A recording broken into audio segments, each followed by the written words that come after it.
पिछले 1.5 दशक से भारत की राजनीति में चर्चा का केंद्र है गुजरात मॉडल। इस पर राज्य की नौकरशाही, बिल्डरों का गठजोड़ हावी हो चला है। मामला सूरत में निर्माणाधीन थोट मॉल प्रोजेक्ट से जुड़ा हुआ है। आरोप है कि परियोजना पर काम कर रही द फीनिक्स मिल्स ने दिसंबर 2022 में thought mall and commercial real estate private limited के माध्यम से उधना मगदल्ला रोड सूरत में अधिकारियों से साठगांठ कर 7.22 एकड़ के भूखंड निर्माण में कानून की धज्जियां उड़ा दी। देखिए भारत एक्सप्रेस के एसआईटी हेड सुबोध जैन की एक खास रिपोर्ट।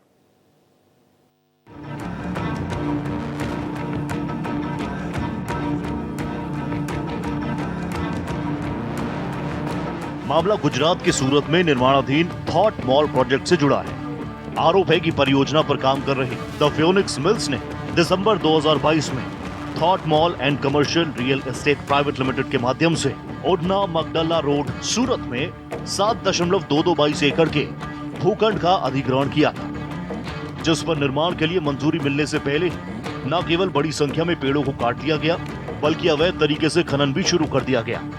गुजरात के विभिन्न विभागों में शिकायतों के बाद भी कार्रवाई नहीं हुई, तो मामला पुणे स्थित एनजीटी वेस्टर्न जोन बेंच में पहुंच गया। बेंच ने इस मामले में वन एवं पर्यावरण मंत्रालय के अलावा thought mall and commercial real estate private limited सहित गुजरात के कई विभागों को नोटिस जारी कर जवाब तलब किया है। मामले में दायर शिकायत के साथ परियोजना स्थल से संबंधित सैटेलाइट इमेजेस भी संलग्न की गई, जिनसे साफ पता लग रहा है कि बिल्डर ने पर्यावरण संबंधी कानून की खुलेआम धज्जियां उड़ाई।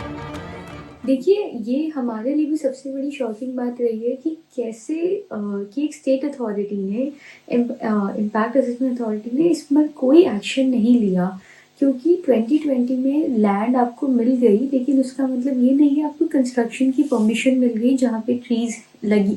पेड़ों के लिए आपको ईसी ऑब्टेन करनी पड़ेगी। इनफैक्ट सबसे ज़्यादा शॉकिंग की बात ये है कि अगर आप कोई इंक्वायरी भी नहीं करते हैं तो मॉल ने अपनी खुद की वेबसाइट पे ये बता रखा है कि उन्होंने अप्रैल 2024 में ही खुदाई चालू कर दी थी। और खुदाई कैसे चालू होगी अगर पेड़ कटे बिना?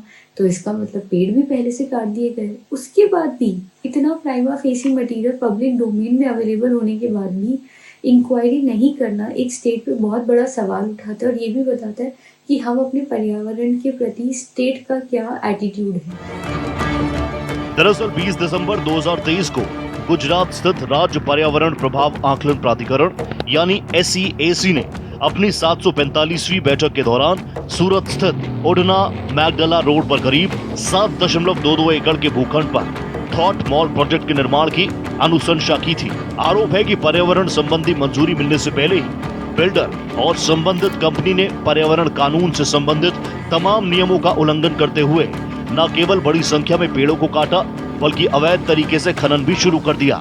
इस मामले में गुजरात प्रदूषण नियंत्रण बोर्ड के साथ ही वन एवं पर्यावरण विभाग पर तो बिल्डर से मिली भगत का आरोप है ही, इसके अलावा SEAC भी सवालों के घेरे में। आरोप है कि इस मामले में शिकायत मिलने के बावजूद SEAC में तैनात वरिष्ठ नौकरशाह आंख बंद कर बैठे।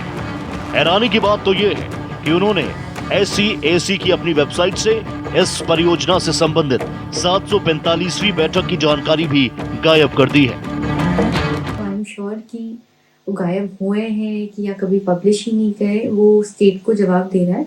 अभी अगली हियरिंग 4 दिसंबर को आ रही है, एंड जो भी हमने इसमें रेलेवेंट डॉक्यूमेंट्स है एनजीटी ने बोला है स्टेट को प्रोड्यूस करने के लिए, तो I think this should be left on further hearing कि where are the minutes of the meeting, किस बेसिस पर उनको एनवायरमेंटल क्लियरेंस दी गई, क्योंकि सीएक के बाद proposal state environment impact assessment authority के पास पेंडिंग था, and what was the inquiry undertaken by them for granting that environmental clearance to for the construction of mall building.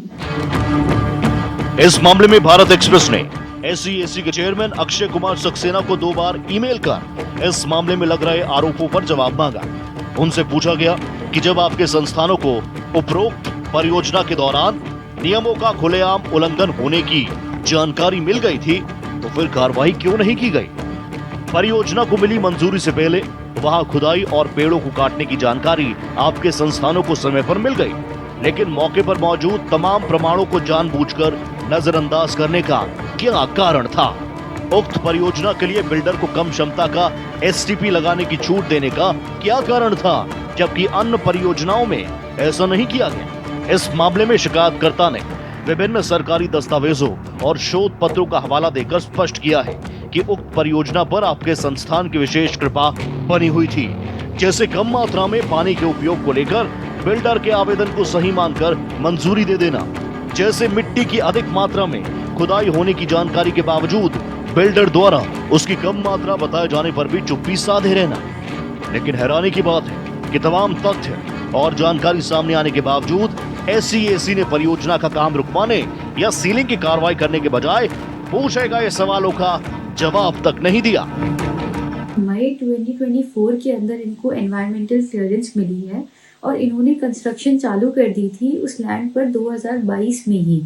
इसीलिए हमने इसके लिए काफ़ी सारे रिप्रेजेंटेशंस भी लिए थे state environmental impact assessment authority को, लेकिन कोई एक्शन नहीं लिया गया। और ये बात NGT के 14 अक्टूबर 2024 के ऑर्डर में रिकॉर्डेड भी है और वहाँ पर भी NGT ने यही रिकग्नाइज किया कि कोई एक्शन या कोई भी इंक्वायरी ही कंडक्ट नहीं करी गई इस बात पे।